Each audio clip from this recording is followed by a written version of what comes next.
Welcome again to our journey into linear algebra, and we were having a look at this remarkable theorem called the Cayley Hamilton Theorem, and we did some examples to motivate the ideas of this. So we've been talking about the characteristic polynomial of a matrix and the companion matrix of a given matrix, of a given polynomial I should say, and we saw above that the companion matrix satisfies its own characteristic polynomial, and this is a particular particular case of a much more general result known as the Cayley Hamilton Theorem. Now I'm not going to go through a detailed proof of this one. I'm just going to look at one special case of it. But the full proof of this, well, there are many different proofs. The one in many books relies on the concept of a classical adjoint, which we're not going to be dealing with here. So I'm just going to give a simple proof of the result in one specific case where the eigenvalues are all distinct.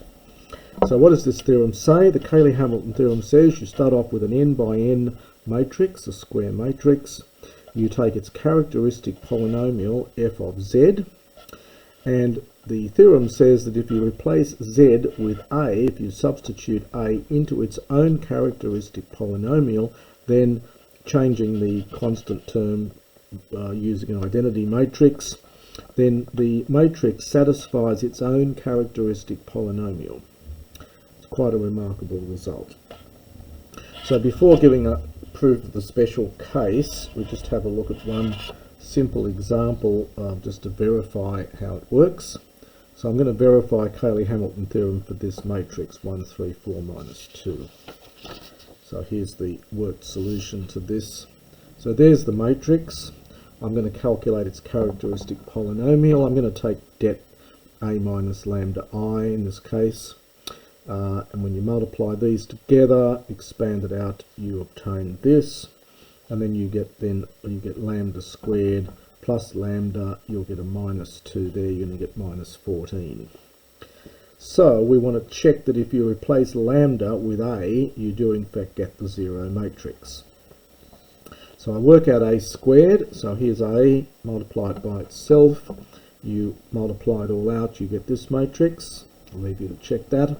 And then I'm going to replace lambda with a up here, so I get a squared plus a minus 14i, a squared plus a minus 14i, so that was our a squared, that was our a, there's our 14i, and you can see when you add these up, you get 13 plus 1 is 14 cancels, you get minus 3 plus 3, minus 4 plus 4, 16 minus 2 minus 14, and you do indeed get the zero matrix, as Cayley Hamilton predicts.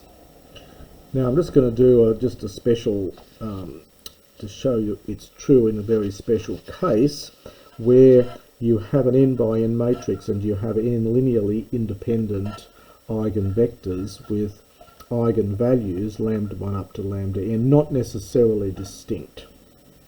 So in this case the matrix A is diagonalizable, as we know from our theory of eigenvalues and eigenvectors. So we can there exist matrices D and M such that A is MD M inverse, and of course then the usual trick is to take the kth power of this, and when you write this down k times, all the M inverses and M's cancel out, and you just get one at the beginning, one at the end, and you get a D times itself k times in the middle.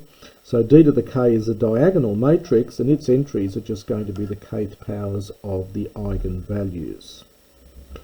Now if the characteristic polynomial of A, it looks like this, then replacing x with D and a naught with a naught I, we see that the general diagonal element in the matrix sum is just going to look like this, and this has the general element in this matrix sum has this form.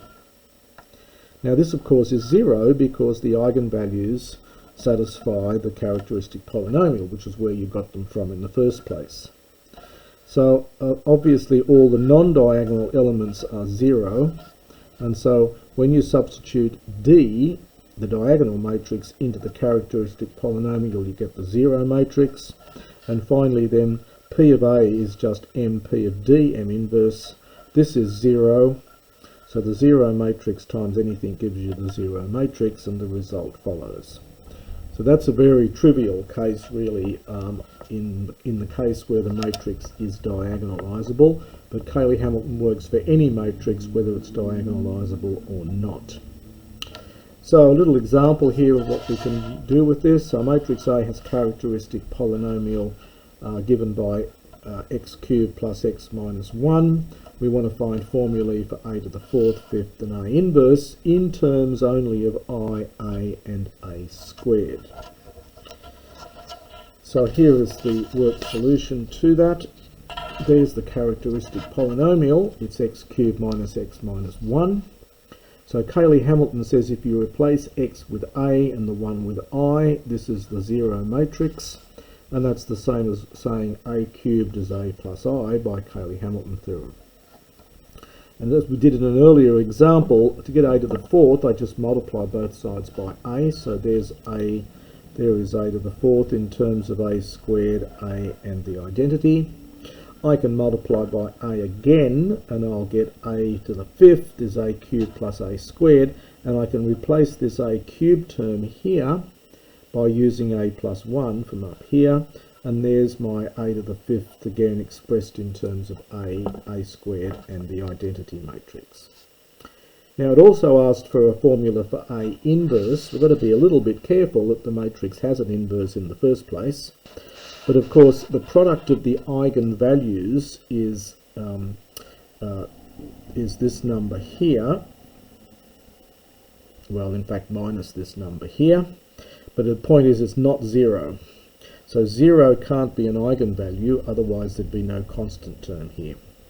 So 0 is not an eigenvalue, and that means the determinant of A is not 0, so A inverse exists.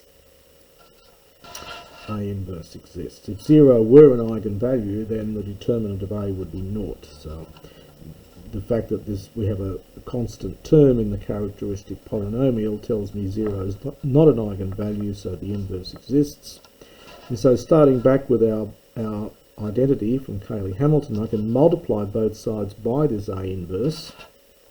I had to check that first, otherwise we don't know this exists in the first place. And when you multiply by A inverse, you get A squared is I plus A inverse, and I can just rearrange and write A inverse then as A squared minus I.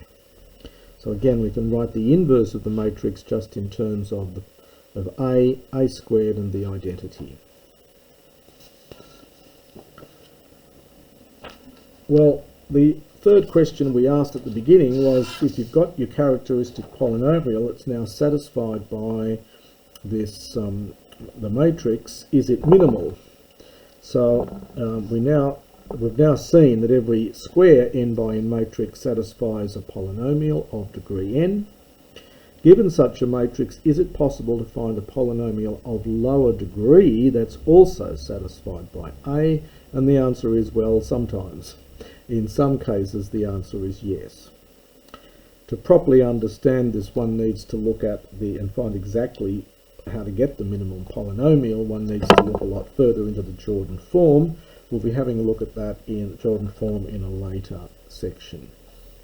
So firstly, definition: the minimum polynomial of an n by n matrix A is the polynomial m of z, sometimes called min poly of A, m of z of smallest, that's a key word, smallest positive degree with leading coefficient, such that A satisfies that polynomial, so that m of A is the zero matrix. Now, as you might expect, the minimum polynomial of any matrix is a factor of its characteristic polynomial. It's a factor of the characteristic polynomial. And little proof of that, it's worth seeing a proof of this, so I've included a little proof of this because it's a very common idea that's used in lots of different areas of polynomial theory. It's the same sort of technique. So I'm going to let p of x be the characteristic polynomial of A, m of x be the min polynomial of A, and we know that both p of A and m of A both give me 0. Now, since the degree of m is less than the degree of, or equal to the degree of p, I mean m and p may be the same, in fact, in many cases they are, we can do a division, polynomial division. So I can divide p of x by m of x, it goes q of x times, and there'll be a remainder r of x. But the point is the degree of the remainder, the degree of r, must be less than, strictly less than, the degree of what I'm dividing by. That's the division algorithm for polynomials.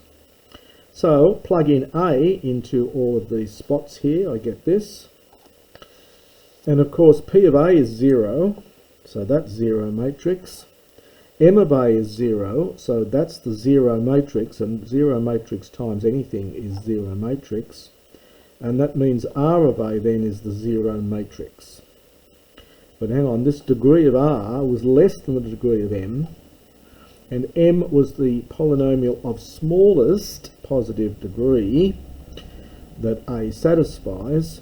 So this R, the degree of R, must be, this can't be anything other than 0. So by the minimality of the degree of M, this R has to be 0. So R of x is 0. And then in that case, going back to here, if that's 0, then we clearly have M as a factor of P. So that's a little standard proof of that one.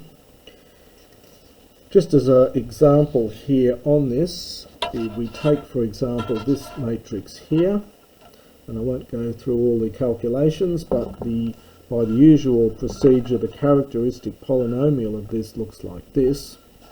And by Cayley Hamilton Theorem, we can write this down. I can just replace the z with the matrix and 36 with 36i. However, this polynomial here factorizes. It turns out to be z minus 3 squared be z minus 4. Now, since the minimum polynomial has to be a factor of this, and indeed it needs to keep at least one of each of the factors. So the only thing I have to check here, I'm going to see what happens if I get rid of that 2 and then substitute z equals a and replace 3 with 3i and so on. So if I compute this without the square, after you do the arithmetic on this big 3 by 3 matrix, it turns out you do obtain the 0 matrix. And neither of these two factors is the 0 matrix, and that means this then is the, which I can expand out to this is the minimum polynomial. This is the polynomial of smallest degree satisfied by A. So the minimum polynomial, if this is z minus alpha, z minus beta here to any powers, then I need both of these factors in the minimum polynomial. It's just it's not immediately clear what power you take them to. So in this simple example, I just tried taking one of each of these, and it turned out to work, and so that was the minimum polynomial. And you can't do any better. You can't leave out that one or leave out this factor. And that is the end of this little section on minimum polynomials.